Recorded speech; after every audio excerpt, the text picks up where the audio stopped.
Hello,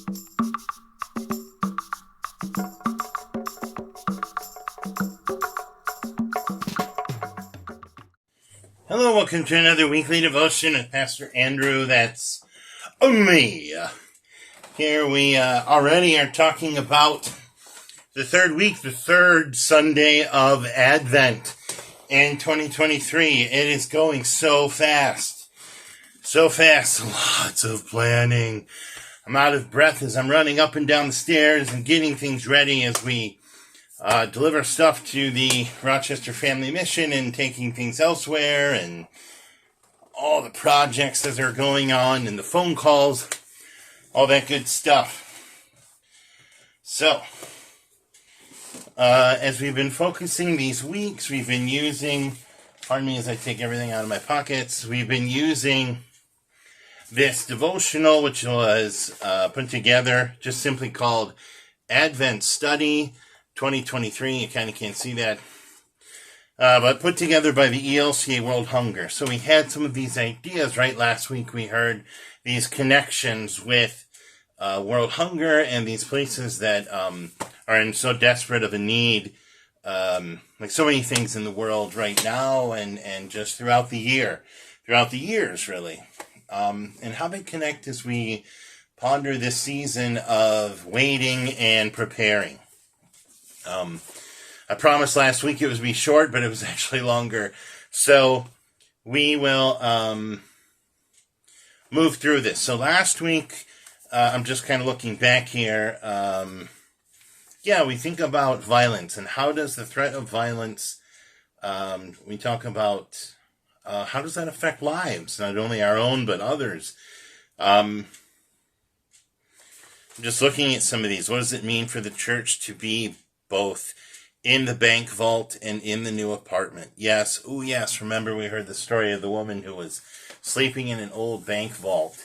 But then also, where is the church there? But then where is the church also in providing new apartments and some of the basic necessities for life? Yes, where is God calling you in the church to be today in your own community? In what ways can patience be helpful? In what ways can it be harmful? Yes, do we wait until we're waiting for something, thinking, well, that one thing is coming, and it's just, nope, that's not it, which is a bit of a connection that we might put together with some of our members of the Old Testament, siblings of the Old Testament. Jesus comes, and they're like, no, this just isn't quite right, we'll keep waiting. You know, this sense of waiting because the Messiah wouldn't be like this. But for many of us who call ourselves Christians, this is Christ. So it's, that just comes to mind for me. But, so last week it was invitation. This week it is vocation. Again, I told you I'm not going to go through all the different readings. In fact, let me just... The one thing I didn't prepare is I don't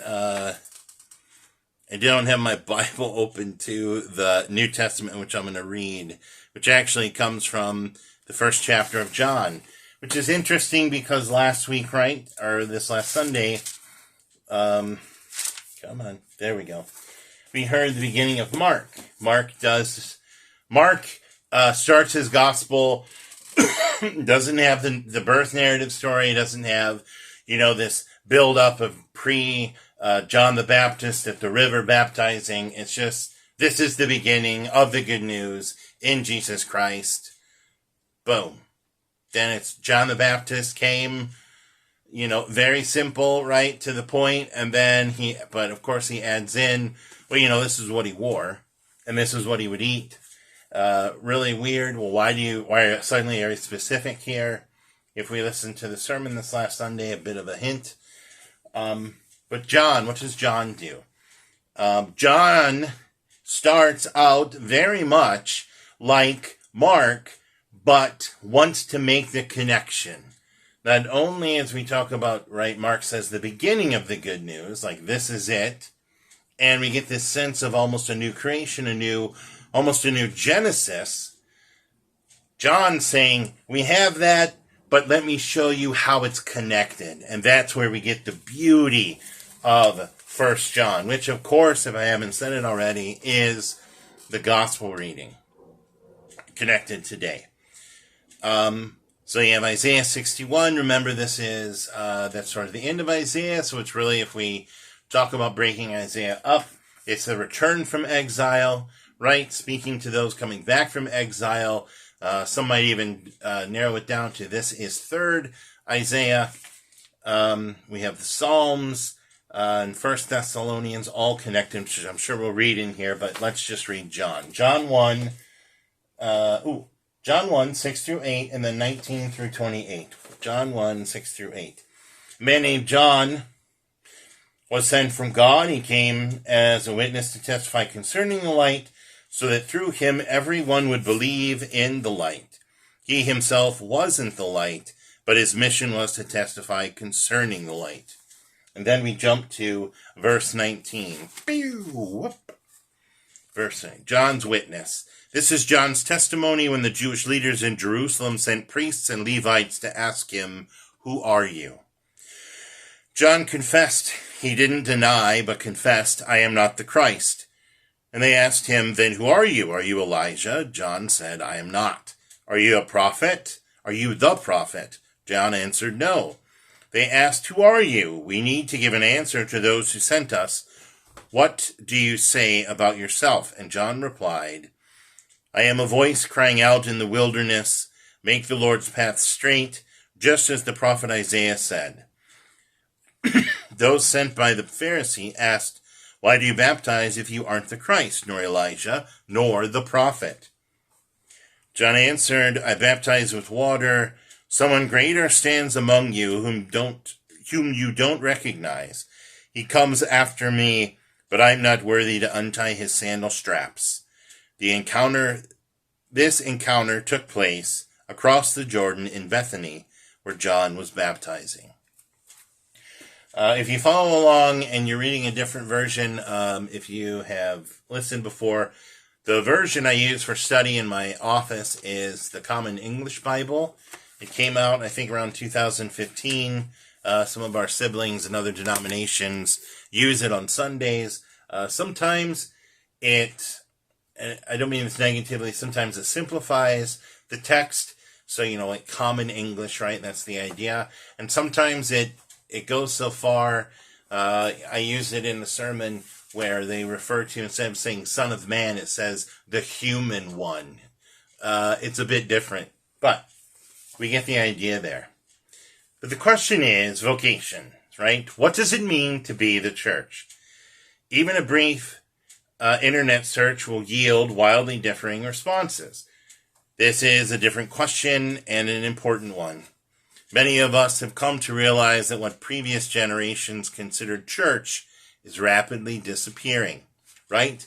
This is for us. We were really thrust into it with the pandemic because is virtual church church?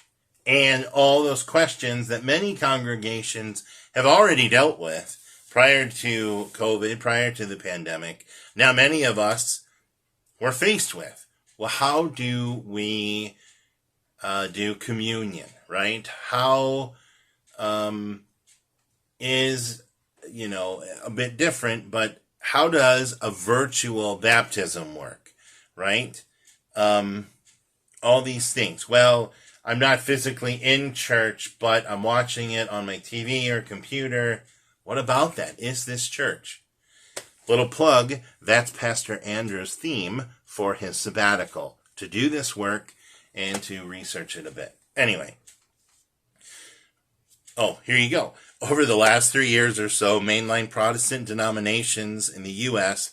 have seen a rapid decline in worship attendance. Some congregations have seen attendance decline as much as 40%. Young families and youth are noticeable in many congregations only by their absence. Households that were reliable parts of worshiping communities have simply disappeared. One might point to the pandemic as a key factor in all this, but it only accelerated a change we all knew was coming. This is a painful thought to those of us longing for packed pews and at least one congregational budget report that doesn't leave us feeling worse. Yes. In this reality, the week's Advent readings seem almost to be taunting us. We hear in 1 Thessalonians, we must rejoice always, right? Rejoice always, in the face of adversity, rejoice. Yet this is precisely what we are called to do as a church, to preach the word of joy and to rejoice because the Lord has done great things for us. We hear that right there in Psalm 126, verse 3, the psalm for this week. As people of God, we are called to speak the word of joy and abundance. To be the church is to be a visible reminder of the promise of God unfolding in history. Our very vocation and identity are rooted in the same joy and hopefulness we struggle to experience in our congregations. There is a fundamental longing for the church to be abound in what if we are to become who we are called to be. Abound in what we need if we are to become what we are called to be. Maybe this longing makes Advent particularly meaningful for some of us this year. Maybe the waiting and watching of the season, they resonate with our own yearning for God to equip the church for a bright future that we've been promised. Maybe the Advent message gives us the hope that God will show us a way to build the church and fill the pews so that we can do impactful ministry with new gifts and volunteers. Certainly our hope for God's promise to be fulfilled ought to define our church. All too often, though, yearning for the future tempts us to procrastinate in the present.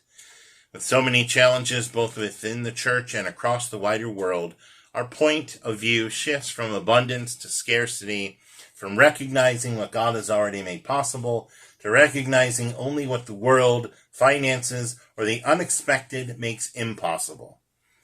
When that happens, we miss out on the significant ways we encounter God through our vocation as God's people.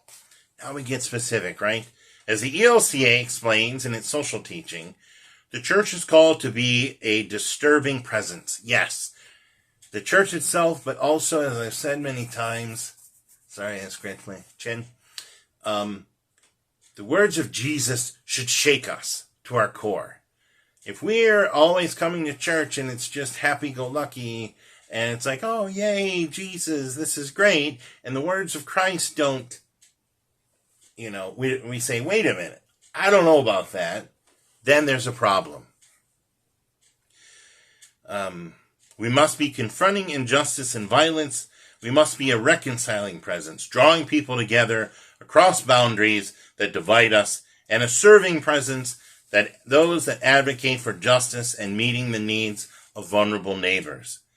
This is the work to which we are called as church together. Often we describe this vocation as helping others encounter God, yet as we see in the story of, I'm going to mess this up, Iglesia Luterana San Andreas, a ministry of the Nebraska Synod, we live into our vocation not when we bring God to others, but when we encounter God's abundance ourselves. Oh, I had a phone call. So we conclude there as we talk about this ministry out of the Nebraska Synod, the Iglesia Luterana. I don't know. Anyway, but it goes right into that, right? This ministry, a congregation serving South Omaha, is rooted in meeting the needs of its neighbors. The congregation understands itself to be called to proclaim the gospel by being a sign and witness of God's inclusive and universal love.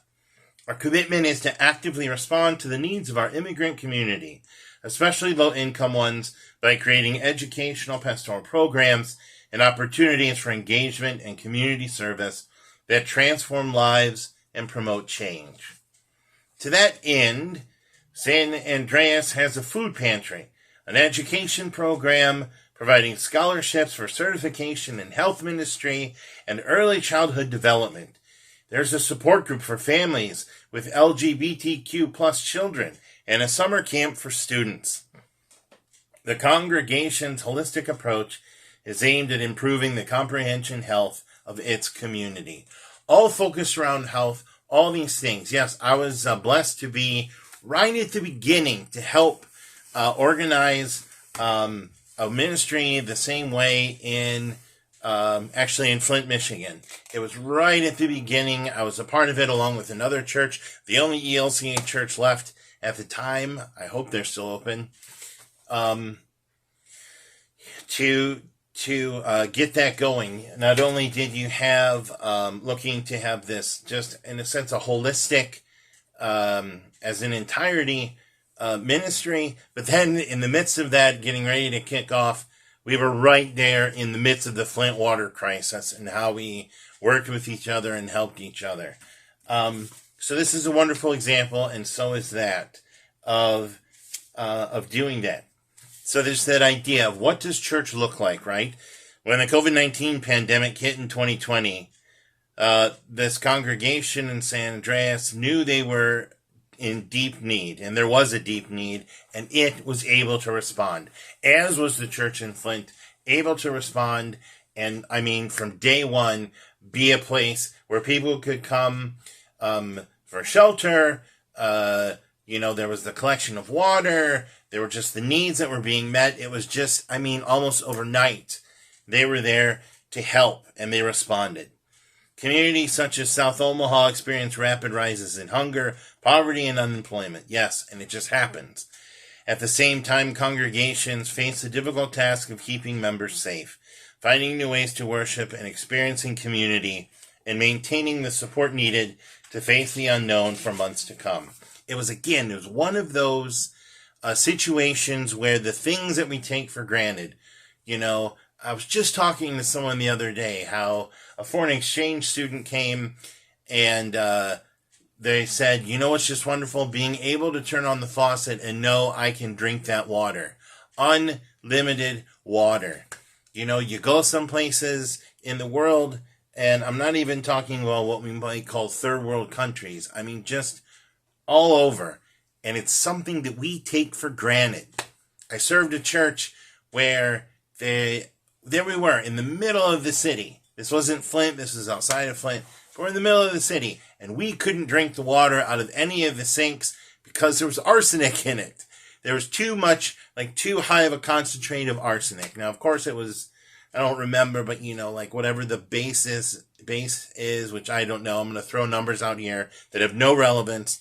But, if it's 0.1 per billion, this was 0.3, right? But we couldn't drink it. So how many times did I go to the sink because you take that for granted? Then you're like, oh, nope.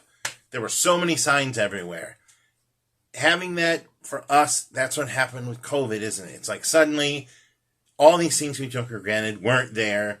One of the things for us as faith-filled people, as people of the church, we can't get together. So all that preaching, right, that we hear where the church is out there. The church is out there. Yes, we're in here, but the harvest field, that's where we were, weren't we? So, sorry, a bit of a tangent there.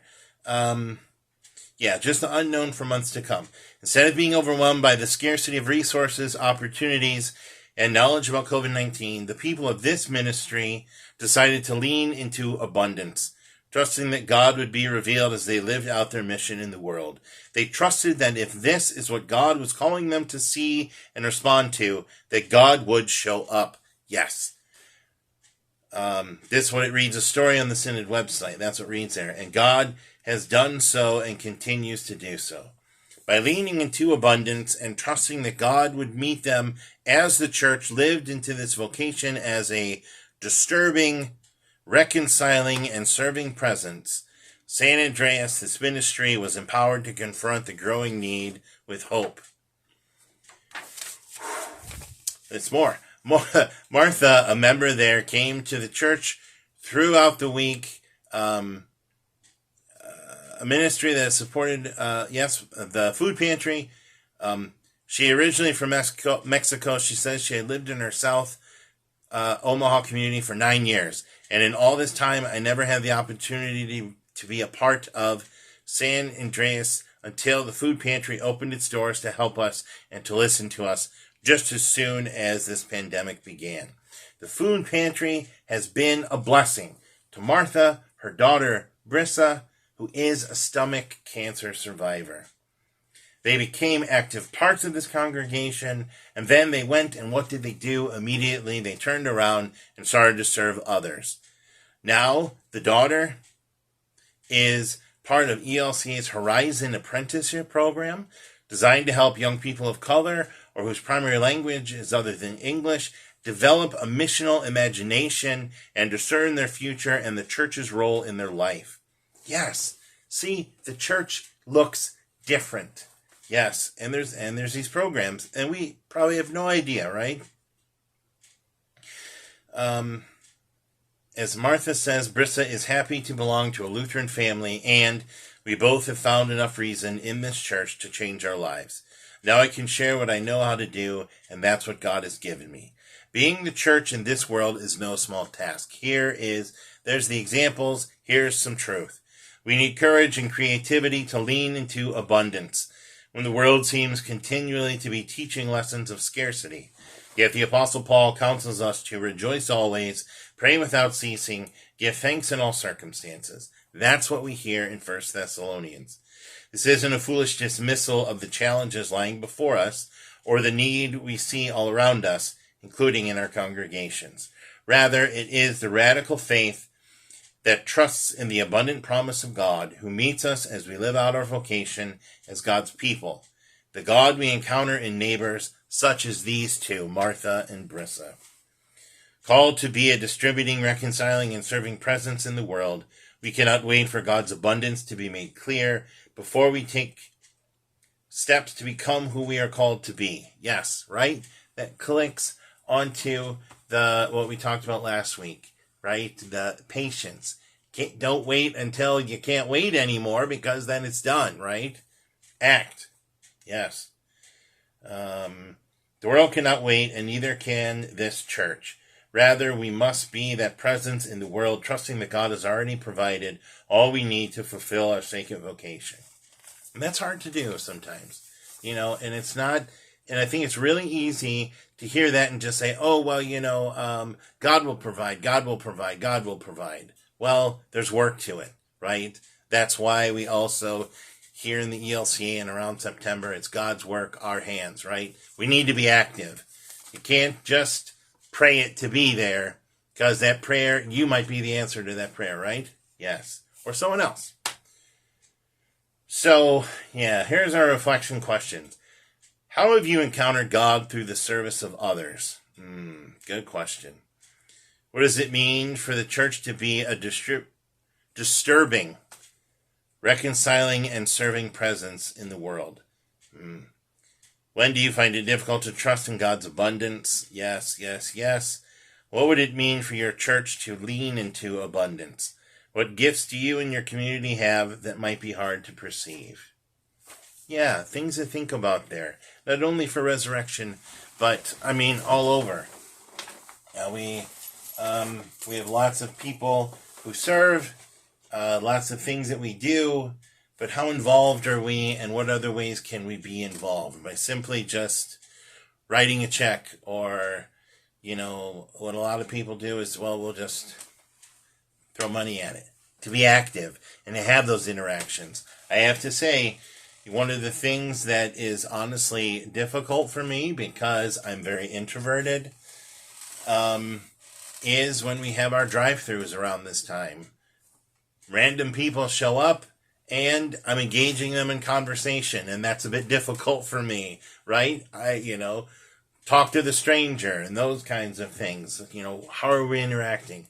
And then as we deliver those things, talking to the people, how will this be distributed? What else can we do? What needs are there? That question alone. What need is there now? Everybody loves, to give food, and it's like, well, I'm going to buy canned corn or do this. But maybe right now a need is we need milk, or we need this. Always a better question. So lots to think about there as we think about our vocation this week. Last week, what did we think about? The invitation. What was the first week? Going all the way back, Revelation. So, this is what I hear. The realization of the invitation, right? In the and then vocation. We know it, we hear it, let's act on it, and then we get into next week as we prepare for Christ's coming, the proclamation. It's all a process. All of this processes together. We had a lot of traffic. Anyway, thank you. God bless. Let's close in prayer. Good and gracious God, thank you for this time. Thank you for the patience in listening to Pastor Andrew ramble on. Help us to hear these examples of your Spirit at work so that we can feel your Spirit at work in us to do what we've been called to do. Help us as we're waiting, but let us not wait until there is nothing to wait for. Let us act the best way, the possible way that we can. In your name, amen. All right, until next week.